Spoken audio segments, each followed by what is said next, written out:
Oh, all right, what's going on, everybody? Welcome back to another episode of the Coffee Q&A, your daily dose of coffee Q&A here on the OnoCoffee channel. I'm Jay, your host. What's happening? We're back again, and we are in the workshop because, surprise, surprise, there's another issue with this grinder. Check to see how the stream is looking. All right, so this is the fellow Ode Gen 2 coffee grinder, and I've had this one for just over a year. I got my first one of these in September 2024, and about a month into it on one of our live streams, it totally died. So I called the fellow and they sent another one. And it worked fairly well, fairly reliably all through the next, several months until June of 2025, just a few months ago, when it seized up again. No, it didn't crap out, it seized up. It seized in the middle of another live stream. And then we had to take it apart to figure out what was wrong with it and unjam it, because evidently there's a way for this thing to jam. And then we had to go and, what did we do this? Then fast forward to a couple months later, in September, last month, everyone was like, oh, there's an issue with your grinder. It makes all this weird noise. It's the whole way that, look at what's going on. And remember now, I was away, I was out. We didn't do a live stream and I didn't make coffee for over a month because I was ill. So even though it was June, it would have been like August. It would have been like 2 months later. The thing is still kind of messed up. And then now a month later, after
So did it just turn off? Is that what happened? I charge these pretty well. I don't know what you heard, and I don't know what it did. It cut out. Let me know. So good morning, Kent. Hello to you, Keone. Power plant, how's it going? Good morning. Power plant says it's time to bin the ode. I hate to bin stuff, man. I hate to bin stuff. I can tell. Well, so like I was saying, we've got this grinder, and and I don't know. Was there no audio at the very beginning from the from the time that you got on? Oh, been about 4 minutes. Gosh, really? Oh, sorry. All right. Well, welcome to the episode. All right, so 4 minutes. So I thought I turned it on. Anyway, this is the Ode Gen 2. We're going to rewind a little bit. This is the Ode Gen 2, and I've had this Ode now for over a year. I got this particular one a year ago after the first one that I bought in September of 2024 just basically died out. And you guys, if those of you were watching back then, you saw that, and if you want to see it, you can see it as well. And basically, we're trying to grind the coffee, turned it on, and everything just is like, oh, well, that's not good. So I did call up a fellow back then, and I was like, hey, there's a problem here. And I had this weird interaction with the customer service rep. I sent them a message like, this is what's happened. Here is the video documentation in the form of the live stream. Gave them the link, gave them all the information I could possibly give. And the CR person comes back and or the CS person comes back and she's like, well, okay, blah, blah. I forgot I have to look up the email, but she was basically like, well, can you send us a video about it? And I was like, I don't know what else to send you. I sent it to you as it was happening live. Like and I gave you the timestamp. But eventually I got another rep and they sent me a new one. And I was like, well, do you want it back? And they're like, no, we don't want it back. You can dispose of it as you please. Which tells me that this must be an issue they've known about, and that they don't really need the machine back because they don't need to figure out what's wrong with it. They know there's a problem. They're just going to send a new one, which, to their credit, is a great way to handle it. Like, I don't need to worry about it, and they're going to take care of it. And so, what was it? Bald Head Racing. I said on one of the live streams, if anybody wants it, let me know. And Bald Head was like, I'll take it. And so I sent it up to Bald Head, and he actually, he knows more about this kind of thing than I do, electronic wise. So he got it running, and it's been running pretty well from what I've been told ever since. And so it can be a nice grinder, and it has been a good performer throughout the year. But back in June, we had an issue where we were preparing coffee and turned it on, and well, it just seized like it is now. And it seized again the other day when I was making coffee to go up to Pennsylvania. So after our live stream, I was making coffee. I put some coffee in, 25 grams, 24 grams, whatever it was. It did I waited, but it did dispense 18 of the grams, and then it totally seized again. And I was like, oh, good God, what is the wheel? What is the deal with this thing? Like, this is like, so it happened in June, the seizing. And then we took it apart again because you guys were like, oh, you should adjust your grind, your settings. So I took it apart last month. It was on the bench last month, and now we're back again on the bench again because this thing has seized again. And I'm like, what in the world is the deal here? Oh, it just turned off. Okay. Coffee Cove says, I don't like throwing things out and throw most items I don't like in the bin. It's named Storage 13. I mean, the binning part is, one of my problems is that I don't bin enough. But I hate to bin things. I really do. I'm trying now to be better about giving things away to people, or to taking it to Goodwill or something, some kind of charity. But I've been working very hard. I've been working hard on that. Not very hard. I guess not very hard. Power Plant says, I throw a lot of my things in the bin. And Kieran says, the Star Trek communicator may have interfered. It might have, Starfleet doesn't like those kind of things. Power Plant says, once they disappoint me, out it goes.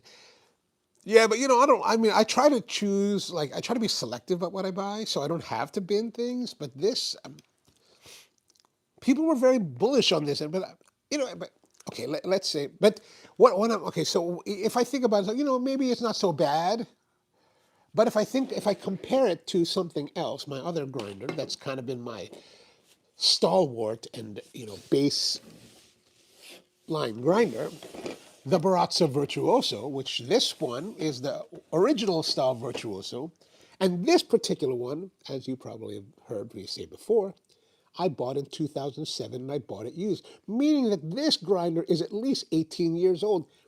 It's never had a failure. I've never had to send it in.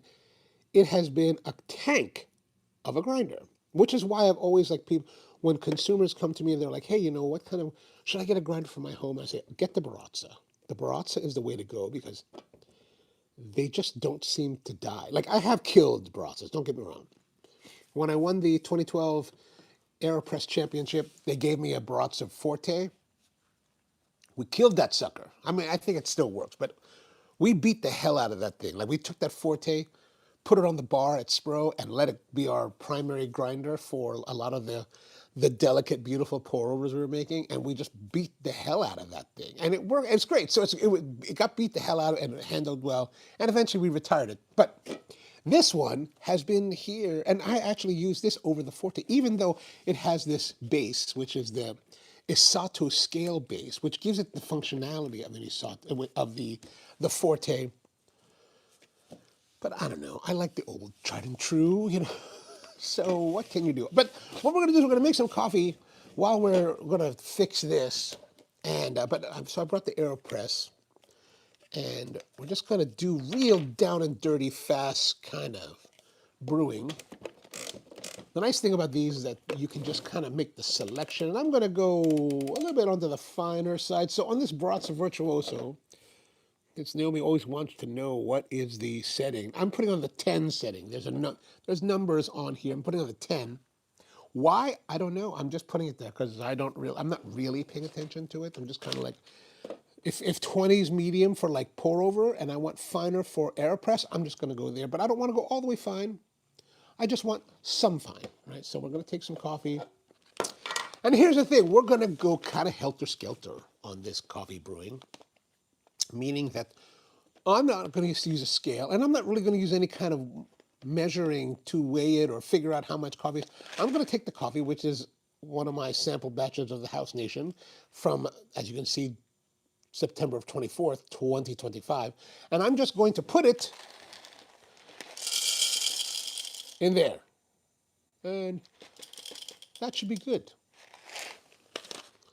Whatever that is, we're going to grind it all. And how did I determine how much coffee? I don't know. I just kind of felt it. I felt it. I just kind of let the intuition flow. Now, I have this scale set up.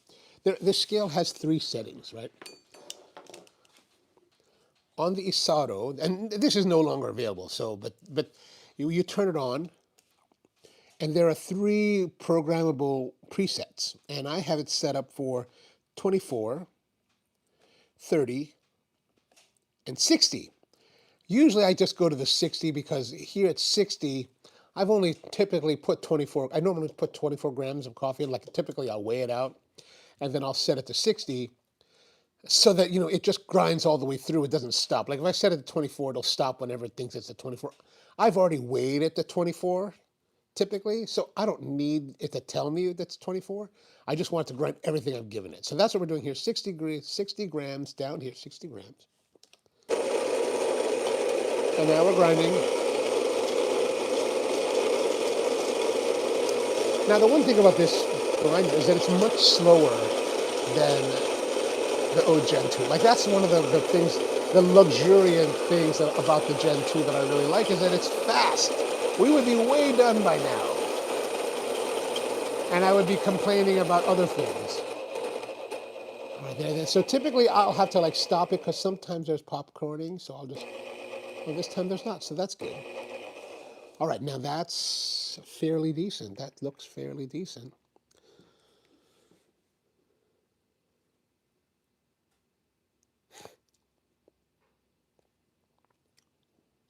Powerplant says, just get the option P80. It's built like a tank. It'll be a workhorse, but part of me is also like, do I need to go to another grinder? I'll just use the Virtuoso again.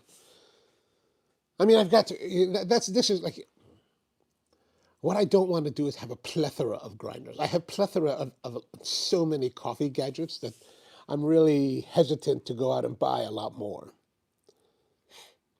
Power Plant says the channel Our Coffee Shelter just put an amazing review on the Option Zero P80. Well, I'll have a look at that. I'll have a look at that. Our Coffee Shelter is probably the best coffee equipment channel. They are so good about disclosures. I respect them so much. That's important. Disclosures are very important.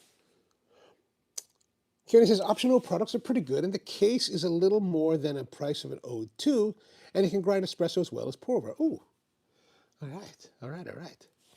And Coffee Cove says I also ordered the P80. Oh, well, maybe I'll have to give it. How much are these P80s? Powerplant says I really hate channels that don't do disclosures, so dishonest. And yes, yeah, I agree. I agree. If I didn't have the option 001, I probably would have ordered the P80. Says Cutie. And let's scroll down a little bit more. The old is the end game grinder, Everybody has the end game grinder. Can do everything, and the 100 millimeter burr is a speed demon, and it's quiet as all get out. And Coffee Cove wants to know from Keone, do you like the P01? What burrs do you have in it? All right, so let's make this coffee now. We're going to take our... Oh, that looks like a lot. I don't know how much that is, but it's a lot. That is way too much, actually. But we're going to go for it because you know what? That's what we do here. We do it here. Oh, I need a stir. Let me go find a piece of stick. Here we go. Perfect. I've got a little offcut of cherry. You can see it's a little bit, the coloration is different because there's a little bit of a finish on this part of it. So probably, well, it should be fully cured by now, so that should be perfectly food safe. But what we're going to do is we're going to use this and stir it with the non-coated side because I'm curious to see like what kind of color would coffee offer to cherry. All right, let's get some hot water. Ouch.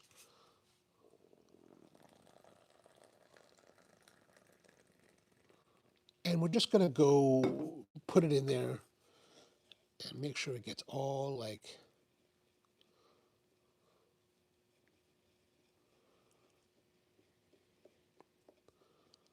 stirred around.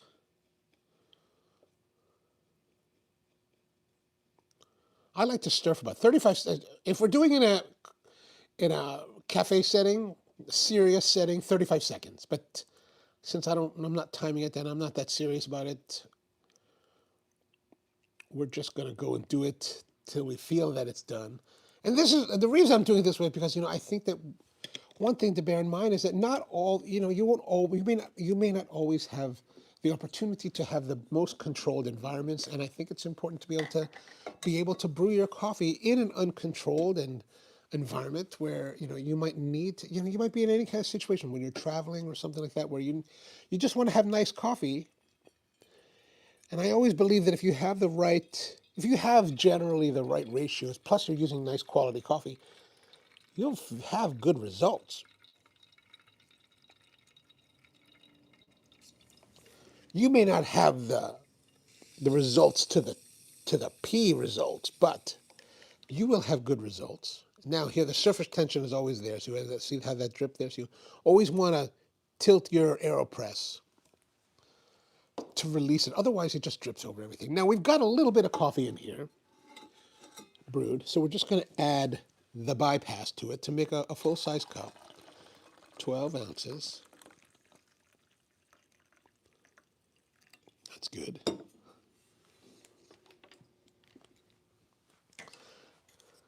Then we got our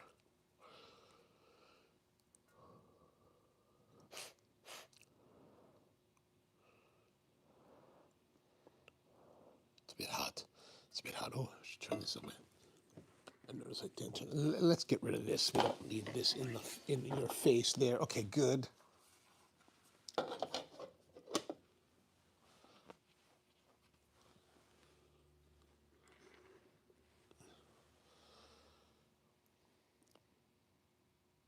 Powerplant says the P80 is $10 US dollars more than the P64, which is about $1,600. Is that right? Yeah, I'm not buying that.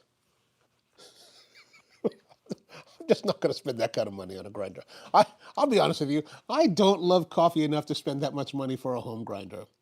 I'm not saying you shouldn't, and I'm not saying that anything's wrong with that.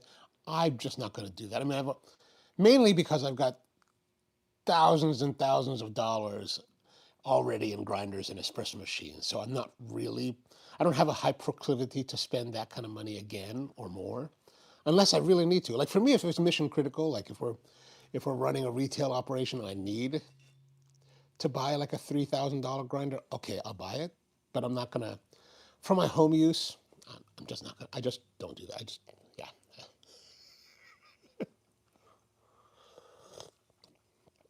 Now, if one of those manufacturers want to give me one of those to play with on the show, I will be more than happy to accept. And of course, give full disclosure. But I was thinking recently, like, I know that a lot of YouTubers have things like Patreon and stuff like that that helps to finance their purchases and reviews. Like, there's a guy, Wood by Right, in the woodworking sphere, and Rex Kruger are woodworking guys, and they have Patreons, and they're what I like about what they do. I think you'd like them on a disclosure perspective. Their power plant is that they're very good about disclosures, and they're also very they're very transparent, and they have Patreons that help. That they use the Patreon money to buy more gear for their reviews. And I was thinking that about recently. Maybe we should do that, but I don't know if that's I don't know if that's something you're interested in. And then because like one of the to your point, so right now the coffee definitely too much coffee, right? Like I put too much coffee to the water, so I got to drink it down. So it's a little bit heavier than I like. I'm going to drink it down a little bit, and then I'm going to add more water. That's going to balance it out. But like one of the guys that I watch on in the woodworking sphere, a guy named Stumpy Nubs. He goes by Stumpy Nubs. And generally speaking, I like his videos. Like he makes nice quality videos that have, from a production standpoint, very simple. But from a knowledge perspective, he really imparts a lot of good knowledge, and I really do enjoy his videos overall. But he also has a lot of sponsors, and he's never shy about being open about who his sponsors are. Like he's always hawking something, and at the end of it, so he'll do like short videos, like maybe like 6-7 minute videos, and the last 2 minutes are him hawking something for whoever's sponsoring his video. Which I don't really have a problem with that. If that's what he does. Everyone has to eat, right? So no, he just released. So he does a series of videos that he calls Cool Tools, where he talks about cool tools. Are we? Oh, we are okay. That he does cool tools for woodworkers, and I was like, oh, I like it. And then, but he released a video recently that was actually on a manufacturer's channel, but it said cool tools, and he has a very close relationship with a company called Harvey Machinery, and they make all kinds of really high quality woodworking tools, bandsaws, table saws, things like that. And I would actually, their bandsaw would be kind of dope to have. Like they've got this one that's like awesome. It's like $5,000. But you can't. So there was a big trade show for the woodworking industry back in July in Las Vegas called AWFS, American, or whatever it is, American Woodworking for Friends Show. Who knows what it's called? But everyone goes there and exhibits. And they premiered an episode of their Cool Tools video on the Harvey Manufacturers channel.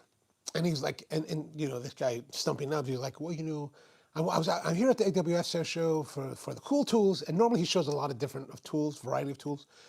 And this is what I was surprised to find from Harvey, and I was like, how are you surprised to find anything from them?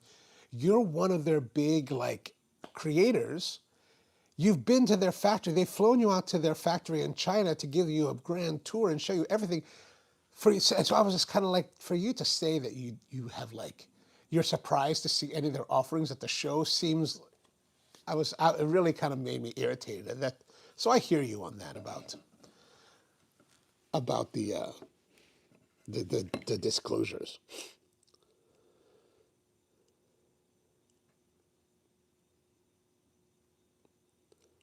Kiona says that Coffee Cove, I really do like it. The workflow is really good and it is fast. I have the 102 millimeter Meson burner blind burrs. Okay, oh, nice.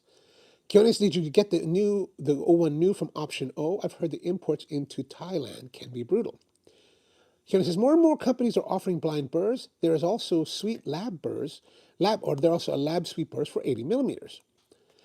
But I don't really buy the blind burrs thing. It just looks aesthetically better.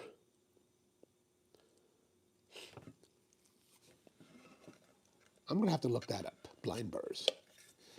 Coffee Cove says in the U.S. it was $17.60 including tariffs. Good Lord, $17.60. But, don't get me wrong. I'm really not making any commentary if you want to buy that kind of thing. Because you know what? You can see, that I'm into Festool. So it's really 6 of one, half dozen of the other, right? Keone says, Power Plant, it was sent to me. It was a little brutal because the sender put the wrong dollar amount, which caused the penalty. Option O was really good and reimbursed that amount. Oh. Yeah, they're not too, they're pretty serious about their penalties there in Thailand, aren't they? Asian Devs with us. That's why I love Project Farm's YouTube channel. Patreon only. Yeah, Project Farm, he's really good. Did you see that one he did about, what was it? One of the recent ones that he just dropped like this past week was something he was like, maybe was it the gas conditioners? He was like, it took us 5 years to make this. I was like, 5 years? God, dude, you're like playing. I wonder what he's got going on right now. Like he did that one about tarps that took like a year to make. I was like, whoa, that's pretty awesome. That's pretty awesome. Yeah, I do really enjoy his stuff. But I got to be honest, like unless there's something specific that I really want to learn about from Project Farm, I always just jump to the very end. I just want to know, like, of all the tools you're reviewing, what is the one you think I should choose? If I needed to buy something, I would probably follow what he says because he seems to really do a great job reviewing products. But I got to be honest, like for me, it's like reviews from there's another YouTuber that I like to watch every once in a while, Gerald Undone. He's in the YouTube creator sphere. He does a lot of reviews about cameras and lenses and stuff like that to make YouTube videos. He's really good. Like the camera that I use, the ZV-1 from Sony, like I bought that really based on his review. Like he was like, this is the deal. And I was like, oh man, I got to go get that. And I got to say that ZV-1, I bought it in 2020. So it's the two cameras that I have are 5 years old and they're workhorses. I beat the hell out of those cameras. I've taken them all over the world, shot everywhere, shot in all kinds of conditions, in sandy deserts, in the rain, all kinds of crazy things. They are a bit worn, right? They get a little bit cantankerous at times. Like right now, I've got a little issue with the batteries not seating fully, so it shuts the camera off. So I got to I think I've addressed it, but he's really good. But the thing is that the guys that are really good at reviews, that really give you a lot of, they're really doing a lot of testing and I just don't have the bandwidth for that. I have a video that I've never released that still needs to be edited, but about the what are those ceramic diamond shaped inserts you put into your conical filters and supposed to I can't remember the name of it anymore, but I bought it years ago, maybe when they were starting the channel, so early in the early days of the channel. And I shot a lot of footage of us using it in the stores, and compiled a lot of data on it. I forgot what we're following this data. You know what? I just don't care about that. To me, it's the data is interesting, but I just would like to see it. I would like to know how do I use it on a practical, in practical applications. I'll see the guys talk about drills and stuff like that and woodworking, and they talk about the torque rating and I'm going to take this big 3, 4, 5, 6 inch screw, and I'm going to go head to head, and we're going to put into this 6x6 piece of lumber, and what does that tell? I don't know what that tells me, right? Yes, I've got a drill that's the ultimate beast on the planet, but I'll show you. For example, I bought this not too long ago. This is the DeWalt 1007. And in the world of DeWalt and in the world of power drills, this is kind of the bomb right now. This is look at that. That's just you wield the ultimate power in the universe with this, right? Like only maybe like there's one Milwaukee, and maybe not. I don't even think Makita makes one to this level of bestiality. And if I was a carpenter or electrician and I needed to go through 2x4s with a spade bit and like wire entire houses in a whole development, this would be like awesome. Like I bet this would be just, it just go through that 2x4s like butter and be like, bzz, bzz, bzz, bzz, bzz. But I do woodworking and I do nothing like of those kind of trade works. This is way overkill. Like this is just ridiculous. And it's super heavy. Like it's not comfortable to carry with you. Like you don't want to, not that I'm in an environment that I would carry, that I need to carry a drill with me, like on my belt, but it's just a beast. It's a beast. So, but like if you go to the reviews, they talk about the torque rating, they talk about the, but what does that tell me? I don't know what that tells me. So that's kind of why I've not really been a review kind of guy. Optional case with 65 millimeter conical burrs is about $530. Oh, nice. But I don't know how it is in your experience with these, but like in my experience with professional equipment is the bigger the burr, the better the grinder, right? Like if you're going to buy a grinder, like why bother? I mean, unless you have a very specific application, why buy the Mazda Mini when you can buy the Mazda Major, right? Go from whatever the teeny tiny burrs on the Mini or the intermediate Jolly. You might as well go to the big 83 millimeter burrs on the Major, right? I don't know if that's true. I don't know if that works still today. I mean, there's so much more technology that's increased. Kent says, I'm already on Lance's, Hoff's, and Memley's. Oh, you don't know who Memley? Who is Memley? I'm not familiar with Memley, but count me in. Oh, thank you. I appreciate that, Kent. That's very kind. Oh, I'm losing. I'm wrong. Falling behind. Coffee Coast says it's pretty much my end game unless I save for 198 or the PC. But here's the thing about those end games. Like, I hear you, man. Don't get me wrong. I totally hear you. Like, there's many times we talk about the end game, right? Like I'm gonna have this, like this, right? This is the ultimate power in the universe of power drills. Like, a man could want no more from a drill than this. Like this is, man, like that's just like, and it's got a light, right? You can get this light going on here. Look at that light. And actually, I don't even know how to turn it off. Oh, there we go, okay. But you know how it is. At some point in time, if you're an enthusiast in something, there's something will come along that you'll be like, oh, I think I need that. So it's all right. I get it.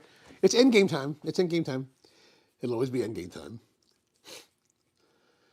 Powerplant says, the Patreon stuff is weird to me. Most of the content that gets posted on it can easily be found through Black channels. And that's the thing too. It's like, I know a lot of the creators will do, and we'll do a lot of Patreon like exclusives. I like the idea. I've always enjoyed the idea of like sharing knowledge openly, which is why I've never really done those. Actually, I even set up some things as membership on this channel, but I never activated because I was like, do I really want to do that? I don't know. So I don't know. I'm always torn on that kind of thing. Ken says, when I find value in creators' work, I'm happy to pay. Well, that's very kind. I like that. Whenever I hear about any kind of gatekeeping, it's just off-putting. And I don't know if it's necessarily gatekeeping. Like I think, so there's a guy, Linus Tech Tips, you might have heard of him, who he had some scandal that came up about a year or so ago. So I kind of like, soured me on him a little bit. But he released a video recently where he was talking about how there's a problem on YouTube for creators today and I've seen this happen on my feed. Like you'll see videos, like the Wood Whisperer will release videos and I'll see and you'll see videos in your feed, but they're members only videos that only can be seen if you're a member of that channel. And, Linus is like, well, this is a problem. I didn't listen to his whole spiel on it, but I was like, because I was kind of like turned off by him. I'm like, what are you complaining about? The YouTube algorithm is showing these people, showing the viewers these members only videos, trying to entice them to join your membership. I can totally see that that's what they're doing. Now, of course, I think people are getting upset because they're like, well, why are you showing me videos that I can't watch? And that's a legitimate concern. but it's to me, the way that I look at it, but it's also something that's because Linus, I think he portrays it that it's YouTube's fault. Yeah, sure, it's YouTube's fault, but it's also the creator's fault, right? Like, if you didn't make so many videos as a membership only, then there wouldn't be anything for them for the algorithm to show. So what would be the problem? I don't know. I'm just like, there's always a lot to like wade through to figure out. Asian Dev says, so Project Farm isn't gated by Patreon. It's just all the reviews he posts is financed by Patreon. Right. Understood. I don't know if he releases videos on Patreon for his patrons early. That's what a lot of people do. They release them a little bit early, give them early access. Which I don't know if that means that they release them on the Patreon platform or they release it on the YouTube platform. They just give them, maybe they give just a link to the unlisted video, and that could be. I'm not really clear on how. I'm not really looked into Patreon and all of it's like the way that it actually works. Ken says, when I find value in, I would say that.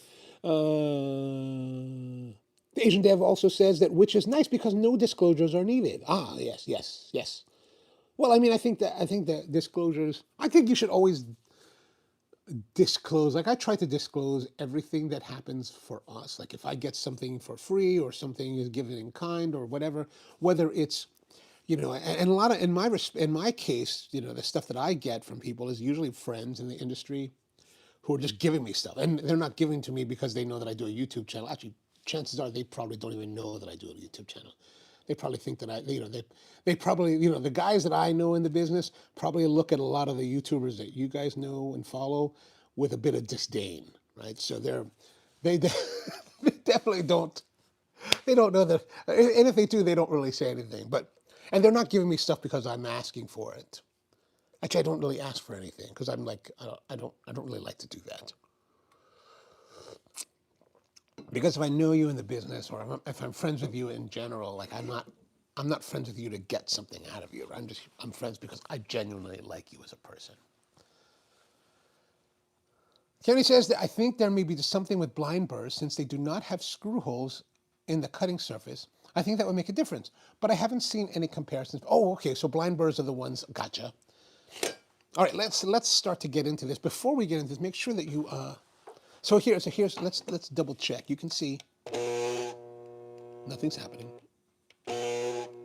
So make sure you unplug your equipment before you get into it, because that could be quite unpleasant.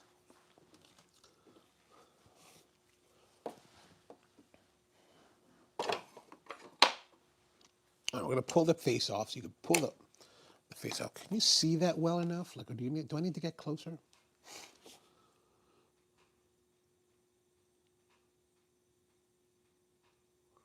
Morning to you, Mom. Power Plant says, yeah, that what they say about the blind burrs, but I feel strongly that it's just marketing up for charging us rubes. I mean, I think I'm presuming, and I don't know any of the marketing about those burrs, but I imagine that they're probably, the marketing hype is going to say, it's smooth, so you don't get the interruptions in the cuts, and you don't get the retention inside the screw holes, which is something, but are those like screw holes, are they really compromising your coffee? I can't imagine that they are. Like, that seems, but who am I to say? I'm a curmudgeon in the business who doesn't. Okay, I need glasses. That's what I need. I have reached the point in life where I can no longer see accurately fine detail without some form of goggles. Okay. So don't forget your little magnetic case. How do we take this off again? Okay, there.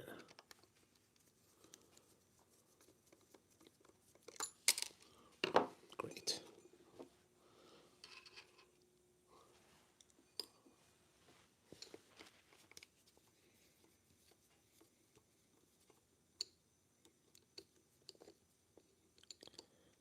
All right, come on out.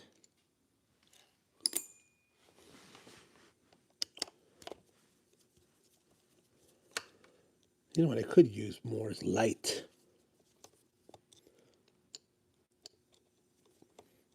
I need my own Aziz. Come on, come on, come on, get out. These little Wera screwdrivers are great, right? But they've got these like laser etched tips, which are really good, and they're lightly magnetized. But for whatever reason, that maybe it's not magnetized enough to pull these screws along with them. They're a little bit. It's not as forceful as the bigger one. All right, let me grab a light.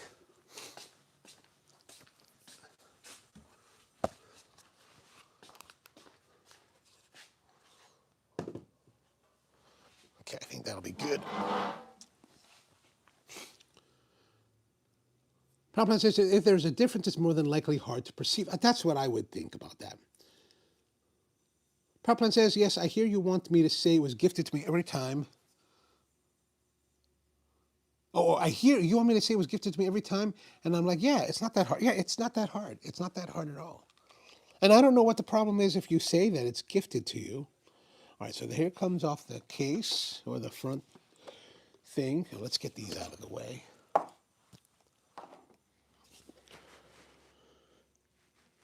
Okay. Actually, let's see. Let's see if we can see anything with this.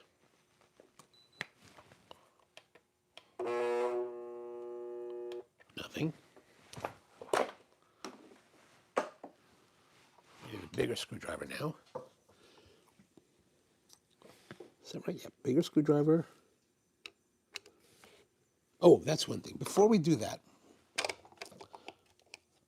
where was this? That's what we should have done. Okay, so that was my mistake here. So we're gonna, I guess we'll just have to recalibrate it later. All right, let's just go.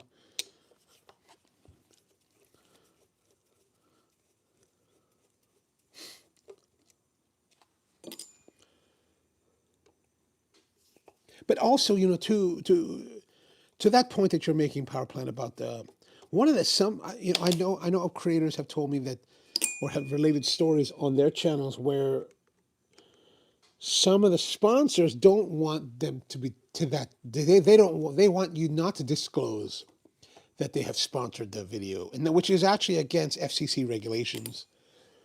Like, we are technically bound by the FCC, even on YouTube, to make disclosures. That's why, like, you'll see, like, on this, on the description down below, like, even though I do have,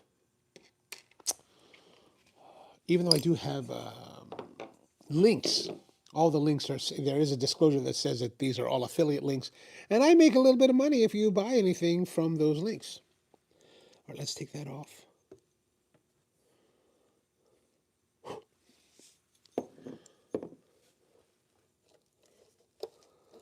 So that turns. Well, why weren't you turning? Ugh, this thing sucks.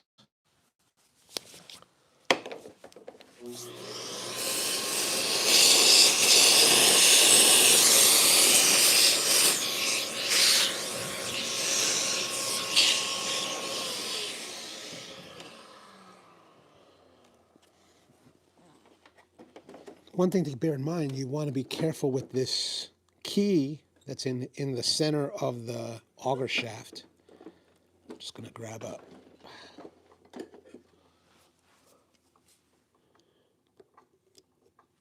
Make sure you're careful with that.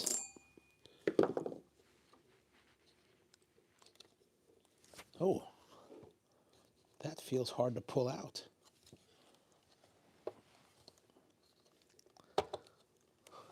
All right, now I got to stand up.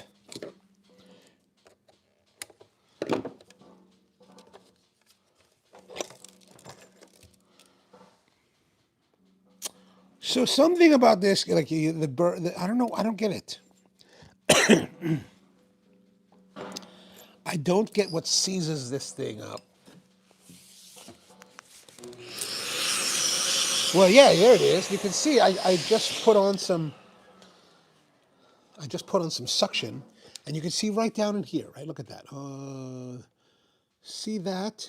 That is hard. Like, for whatever reason, it is totally hard in there. Let me go get some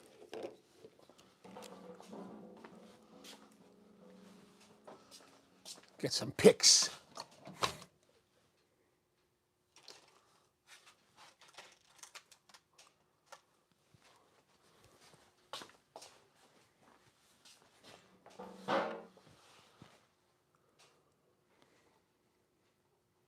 Power Plant says, exactly right. Product placement is a form of advertising. FCC needs to make some real examples of some poor sods to scare people. Kevin says, nothing like a Festool. Absolutely, man. That someone that knows the D27 hose. All right, let me just lower this down a little bit so we can, whoops. All right, there we go. Now, in here, I even have a Festool light. That's what I'm using, Festool light. Festool light.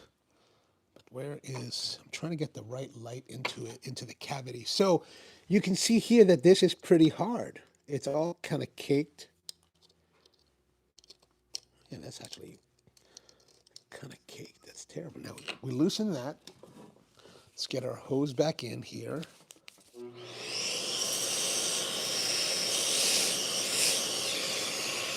Now this hose has a suction rate of about 130 cubic feet per minute. And I'm pulling it at full blast. And as you can see, that stuff that's caked up in there is not coming out. So it's totally caked in there. Why is that? Like you see that, right? Okay, some of it fell through the bottom, so you just...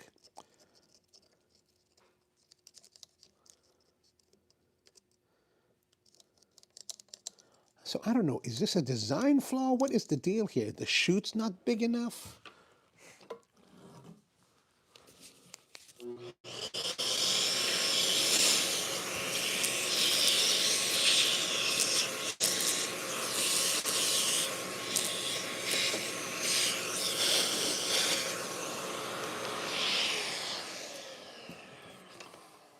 Okay, so it looks like, well, there's, I don't know if you can see, I can see just a little bit down in here in the corner. I'm pushing that out.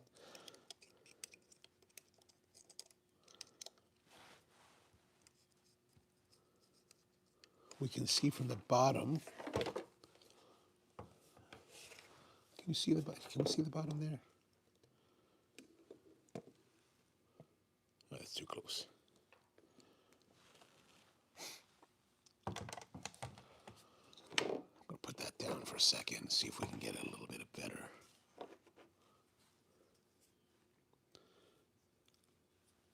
So it's a lot of dirt, so we're gonna get in there again with the vac.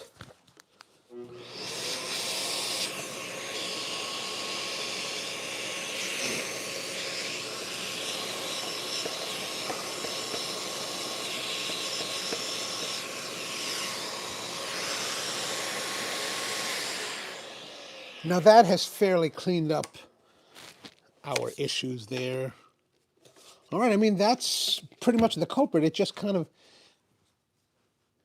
gets stuck. You got to go through this rigmarole.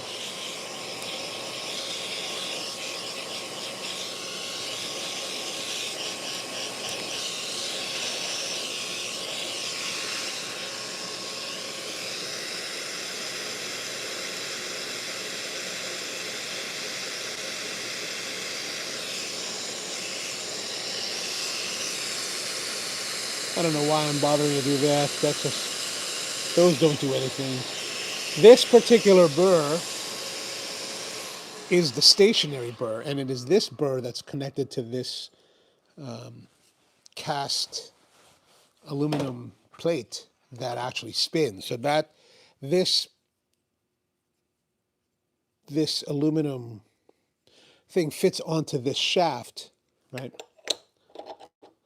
And the shaft key, which goes in there, keeps it connected. And so it's this that spins. I don't know if it spins in that direction or not, but that spins, and that's what actually causes the grinding. And then this pressure plate pushes against it to determine the separation between the two burrs, right? The distance between the two burrs. And that's generally how it works. And then this spring that goes over the shaft is what keeps the tension. And then this cast piece of aluminum, these screws are actually the auger. That works as an auger that pushes the coffee forward. So let's see. Oh yeah, so it does spin this direction. So it spins in this direction, moving the coffee forward into the burrs, and then the pressure plate holds the burrs to a certain distance.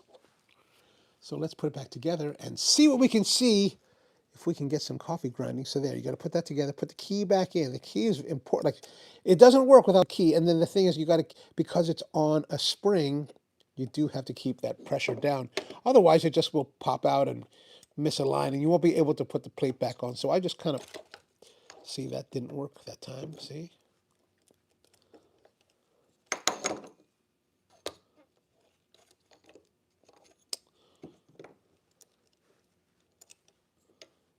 Sometimes it's a little bit tricky.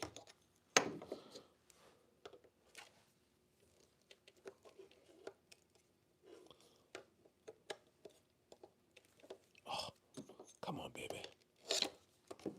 You gotta be kidding me. Why am I having such a hard time now?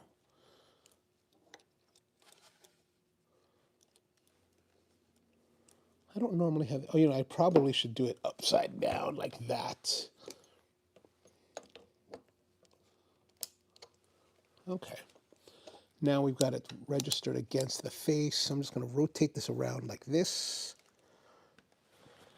to line up all the holes. Now, I don't know if there's really a way it's supposed to go in. I'm going to presume that there's a little tab that sticks out here. I'm going to presume that is supposed to be how it goes in.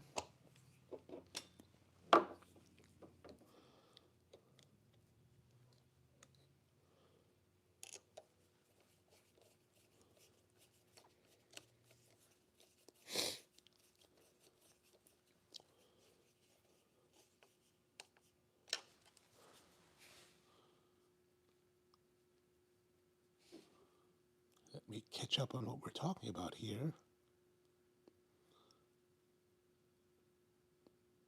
PowerPlan says product placement is a form of advertising. FCC needs to make some real examples. Did I read that? Oh yeah, I did. I'm no grinder process coffee co, but Lance says the blind burrs offer more cutting area. Some say increases consistency, and has a 7.6 increase in the cutting. I mean, okay, so let's review that. Okay, since we have this apart, and I'll correlate that to some things. Right. Okay, so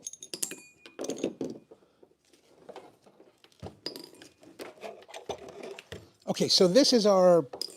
We'll use that as an example. Let me grab a couple other things here as an example.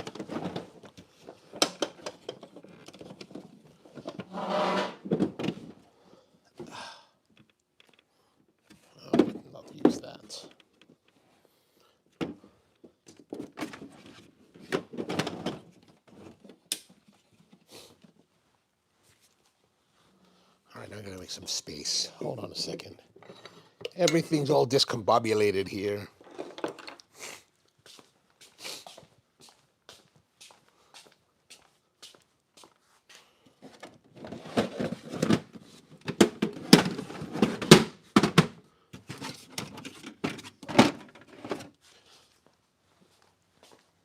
Now, I know that it's very easy for us to sit around and be like, oh, Lance says this, and we can dismiss his stuff as just rhetoric and nonsense that's sponsored, paid by sponsors, right? But the reality is, I think there's something to be said about that. This is the Festool ETS 125 REQ sander, and this is a 5-inch sander, 125 millimeters. This is pretty much what most people use, in America at least, for sanders. You go to Home Depot, you go to everything, and everyone has and they all sell 5-inch sanders. Ubiquitous in America. Now, in the Festool world, and in like a more higher-end professional or higher-end sanders, they have things like this. This is the ETS EC150 EQ, and this is a 6-inch sander, 150 millimeters. This offers depending on who you talk about, and I never ran the calculation myself, but some people say 32, some people say up to 40% more surface area than this 5-inch sander, right? And I gotta say, when the greater surface area means that you can sand faster because you're covering more area. And I do think that's true. I find that to be very, very true. 6-inch sanders are the way to go. Like I have 5-inch sanders for finish sanding, right? And they're great. These are all like high quality sanders, but there is something to be said about having extra surface area to cover your sanding. And that would, and I would translate that into being true also with our burrs. So if, for example, this burr set, if these were covered, right, with burrs instead of these 3 holes and screws, you would have that much more percentage of surface area to cut your grind. And Coffee Cove says 7.6%. I don't doubt that. I think that sounds maybe even conservative. But I guess the question is, is that extra surface area really going to give you an advantage? And that's where I don't know. I have no idea whether that would or not. It might be. It might be. M0 says an FCC run by Mormons and Baptists may as well be part of. Oh, a typo says Coffee Cove. That's 7.6 increases for the 80 millimeter blind versus screw. I mean, I wouldn't get too worried. I wouldn't get too worried or hooked up on whether or not it's 7.6 or 12.2 or whatever it is. I do think that the point is valid, that there would be more surface area to cover your grinding. But how much? But how much does that? Let's say on this particular burr set, how much do these 6 voids in those burr sets, how much does that compromise your brew quality? And that's where I think we get a little bit, we might fall too much into a rabbit hole where it's like, okay, are we talking about something that's going to be substantially different and significant enough to notice, or something super minor? And I don't have that answer. But like, for example, like, and the reason part I'm bringing this up, because this 5-inch sander, when you use a 5-inch sander versus a 6-inch, it is very noticeable. Like there is a noticeable time difference depending on your technique. So, and of course, let's continue on. Coffee Associate says he's been making coffee about 4 years. Everything I know is from YouTube, coffee books, or sites like HB. Home Barista. Oh, Home Barista. We used to read that. Great place. Power Plant says, I kind of figured that. I'm definitely coming from a place of love, but you'll find that all those guys are just trying to sell you on stuff that has no, oops, where did it jumped again? No practical meaning. I mean, some of it's good info, but there's a lot of BS. Kiona says, it may be a design flaw that allows the coffee to accumulate at the chute. Yeah, I mean, without a doubt. I mean, I don't know why maybe it needs more space to fall down. I'm not sure. But, it is, I guess well, I mean, it's irritating that this happens, but perhaps it's good practice to get in there and like clean your burrs and clean everything off, make sure everything's, in working order. So that's probably a positive. But, when you're in the middle of, so maintenance is one thing, but forced maintenance, because, you have this design issue, is not so great. I forgot to put the spring back in. So let's put the spring back in, put this in, put the key in, and I'm going to tilt it a little bit so that we can put it easier in. And then orient this up. All right, that's seated now. Oh, son of a gun. Okay, there it is.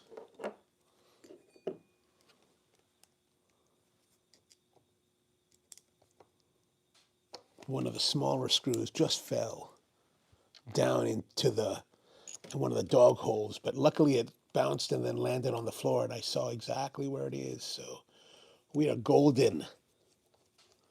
Okay, that's good.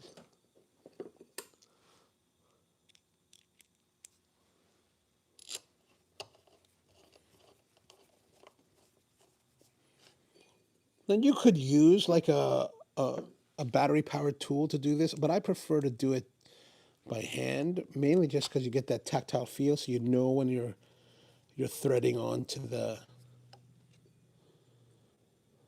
into the socket.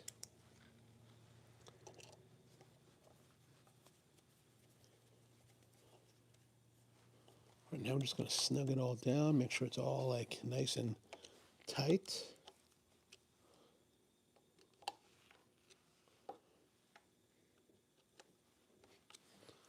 Okay, good. Coffee Cup says, I agree and spend way too much money on gadgets.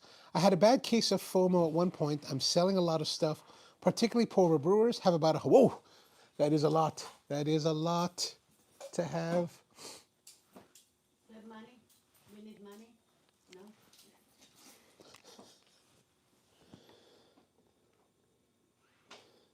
Dang typos. Power plant says, whenever say something like Lance says or Hoffman says, it usually is a giveaway that they're newer into the hobby. I like those guys a lot, but they are in the content creation game. Coffee Cup says, I'll be selling some grinders after I test more, keeping the profile workflows and that's a good way to go. I think that's a good way to go. Power plant says they are making content to make more money. Absolutely, at some point. I won't call it grifting because it comes from an honest place, but it might be kissing cousin. I mean, I don't know, like if that would be, if I would necessarily say, but you know, they have amassed a good audience. You know, James, of course, in the coffee sphere has amassed the most audience. I don't really watch their videos. Honestly, I don't watch really much any coffee YouTube, except maybe Emily. Every once in a while, I'll watch Emily's stuff because it comes across my feed. But most everything else, I never watch. Just because honestly, if I'm spending time watching YouTube, I'm more interested in watching about other things, woodworking, video making, things like that. Um, Asian Dev says is a lot is marketing hype, but Lance typically is in good faith. It's possible the efficiency gain from blind burrs is tested and real, but does it matter in the end? Cup or taste minimal. Yeah, and I think that something like this, I don't know if it would make a difference. And you would have to like build you know two equivalent machines with one with blind and one with non-blind burrs to really test it out at all. And is it even worth testing? Like, does it really matter? I don't know if it matters. If you're doing things like we're doing today here, where we're kind of like freeballing it and just kind of going at it with a lot of like winging it kind of thing, it doesn't really matter, I don't think. All right, so we have to calibrate this. So let's go all the way to fine, or let's go all the way to coarse.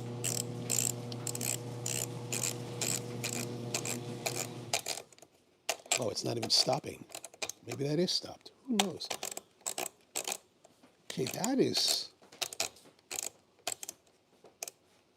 I thought I remember us having more of a stop. Well, who knows now what's going on with this thing? I guess we'll just have to try it. Let's turn it on.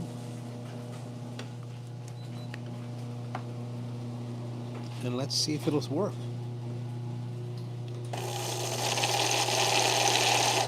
Jesus, that sounds terrible. What in the world?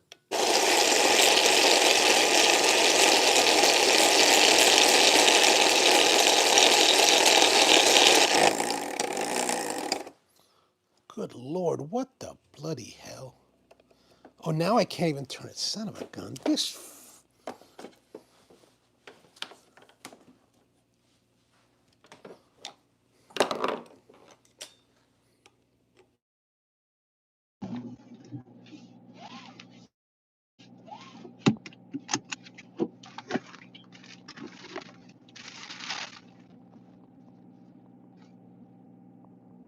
know that this is pretty much fully open or fully closed. Wait, why would if it was fully open, it wouldn't seize, but it's kind of seized. Oh, this piece of junk.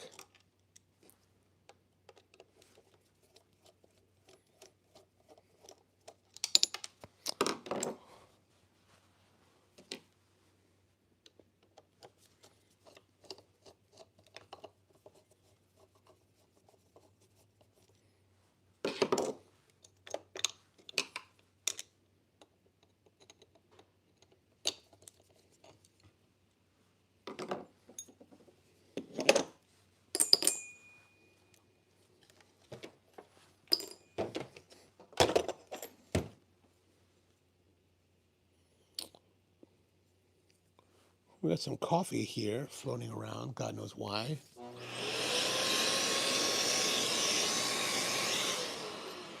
All right, let's see. Does this thing even work without?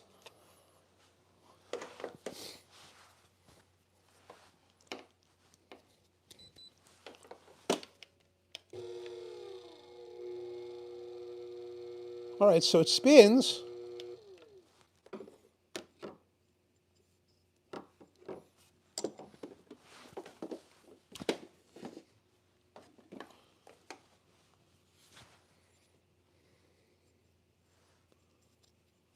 Well, there are metal shavings now here at the bottom, like you can kind of see them there. What the bloody hell? This dumbass, this thing is like...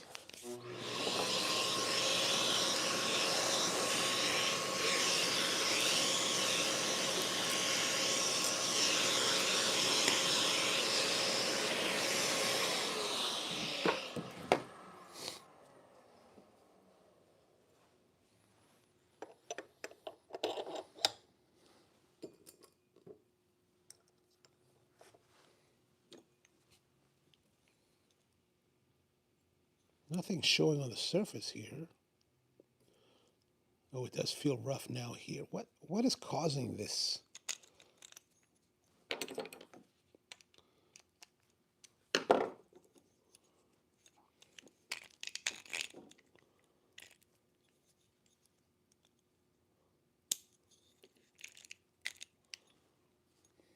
Let's try this again.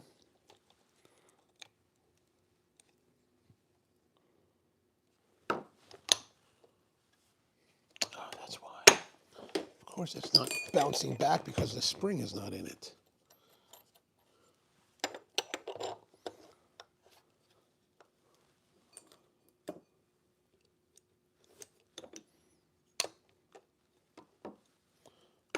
Or maybe that tab. So this tab, I'm guessing, is some kind of stop that matches this here. Is that right? No, it doesn't match up. Oh, there we go. So this tab goes in here, which means that it has to go at the bottom. Okay, that's a critical error.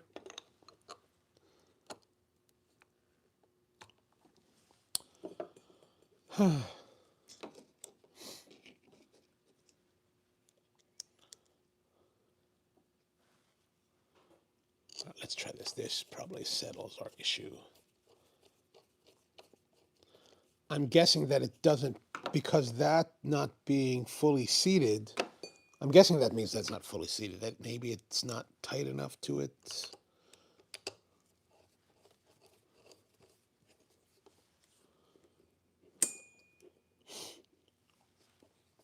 Power plant says when you have to send stuff to a lab to get results that show some change, it's like cool. But what you should be doing at home is at home tests with random people to do triangle tests. I don't disagree with that. Lab results are fine for the lab and to show there is some difference, but if the average consumer cannot tell the difference, then who really should care? I think those are important points to make about a lot of the testing here.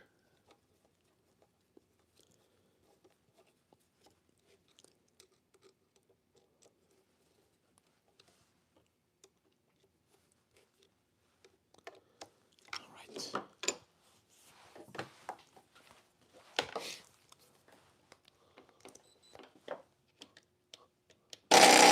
Jesus, you gotta be kidding me, man. You're kidding me. You killing me, you son of a gun.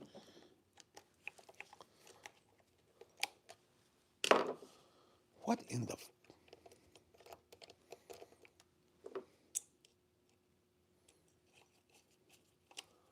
That means this thing is fully seized onto the... Now that totally... Oh, it screws in. This is actually screwed in. Oh, you gotta be kidding me, dude. This is some...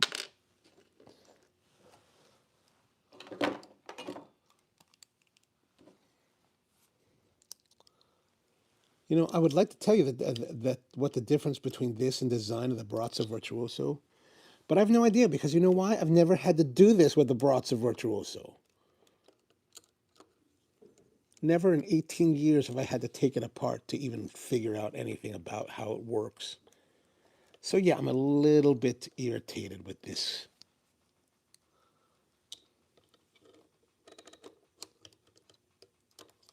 And this is significantly more expensive than the Virtuoso, right?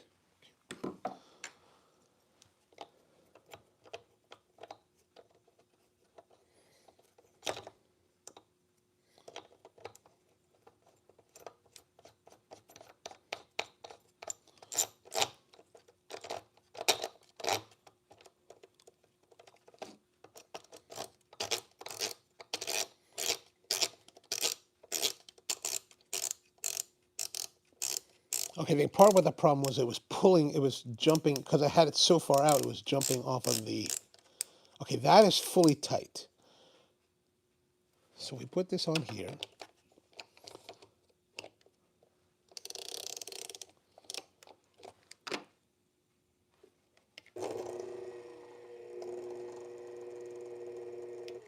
And this should give us the level of close to...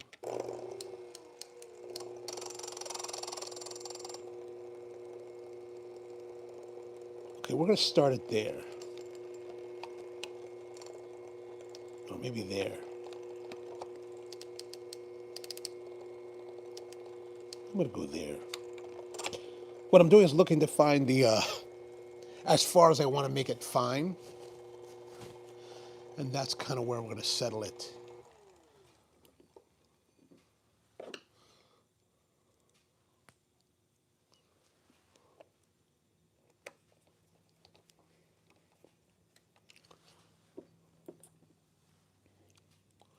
All right, I think we should be pretty good now.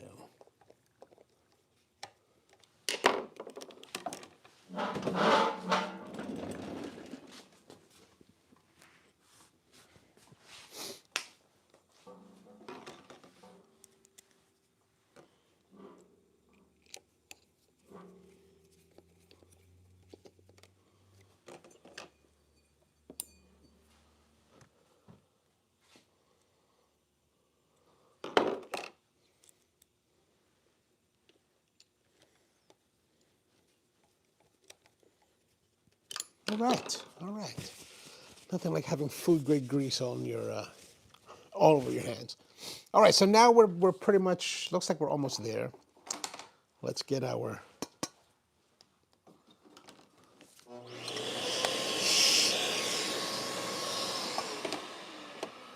Let's get that. Where's our coffee?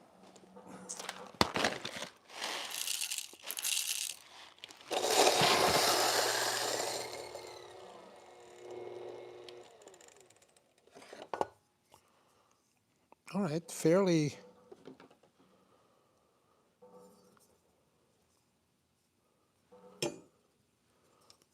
Looks like pretty good. All right. So, there's always something around here, like making things difficult. It's never that easy, is it? Oops.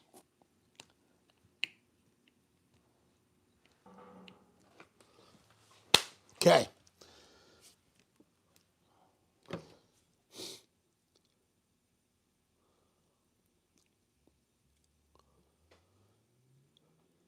Keone says, I wonder if the screw hole, now I lost it again, goodness.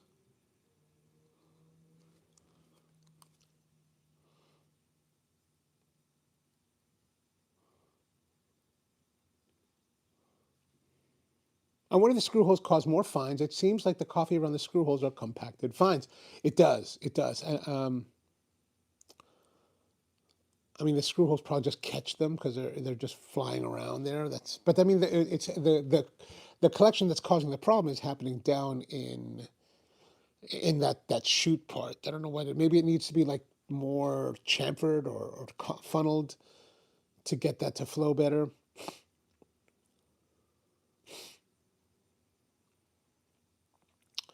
Agent Dev says, well, to be fair, the lab tests are not done not really for the home user. It's for R&D. Oops. For Burr R&D for Burr or product development, home users, unless you're EAF, generally don't care most about this. I think that's true. I think most users don't worry about that. Coffee Cove says there are no coffee groups, meetings, or hobbyists in my area that I know of. So for me, I had to buy to find out. Oh yeah, I have been in your shoes there, Coffee Cove. When I started out in the industry in 2002, there was really no one in my area. The nearest person was down in D.C., a guy by the name of Nick Cho. You might know him as your Korean dad now. But and Nick and I were very, very good friends for quite a few years. And but yeah, he was the closest person that was into coffee in our area, in my region. So and then I would only get to know coffee people that shared the same kind of interest, either by going to shows and different trade events, then finding each other, or back then there was a place called the CoffeeGeek.com website, and Coffee Geek back then was really, really kind of the place where everybody went. And also a lot of people were on alt.coffee. I never went to alt.coffee very often. You know, those are the hardcore guys over there. And then somebody started a website called Coffeed, COFFEED.com. And I think the archive of Coffeed is still out there. They started that, and actually a lot of the industry people gravitated to that website for quite a few years until the guys that ran it, you know, they did some things that I called them out on that I thought were very unethical. And it really called into question their ethics. Really, it was their ethics. And then most people stopped. A lot of the traffic died off of that because of that incident. And so yeah. But now nowadays I don't really use any forums. I kind of miss those times when you had the forums where people would exchange ideas, and you know the forums that I was involved in were more industry type, so the conversation's always a little bit different. Not necessarily better, just different. You have different interests, right? Like, you're talking more about like how to manage things on a larger scale than you would as an individual making, single shots at a time.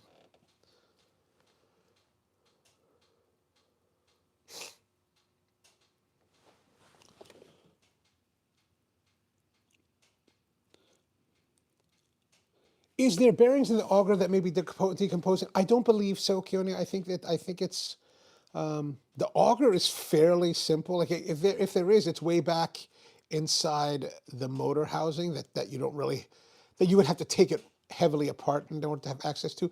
But when I ran the motor without any of the auger on it, just the spindle, and that spins perfectly fine. It seems like it works fairly well. Everything is just downstream, and I think it's really the way that I reassembled it with the last moment that caused a lot of the problems.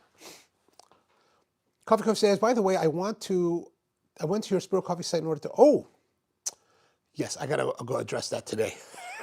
I didn't realize that. I will look into that.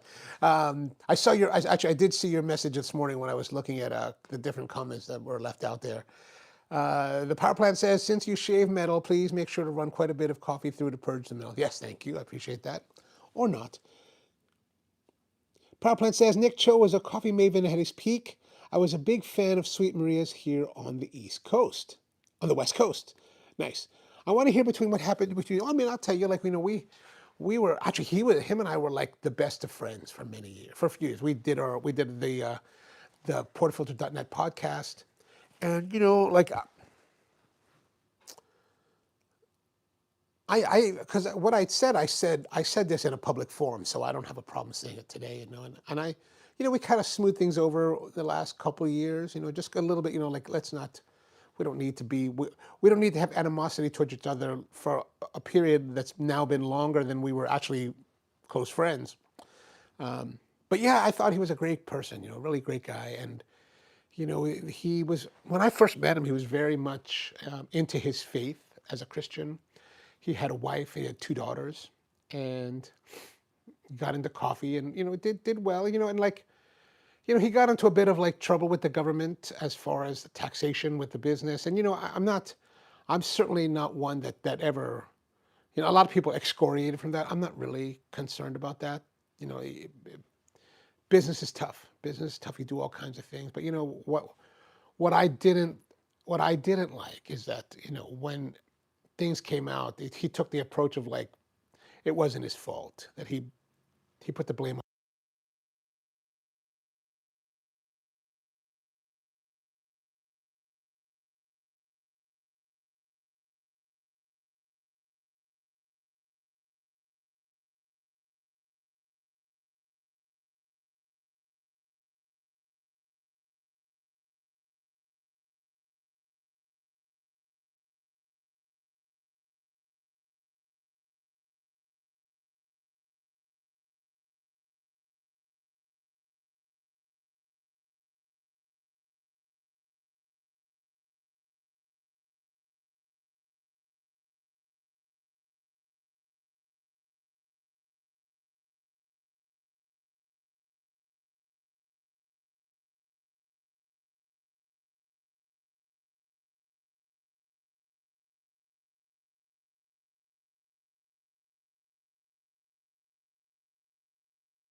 I wonder why this thing is cutting out. It never does.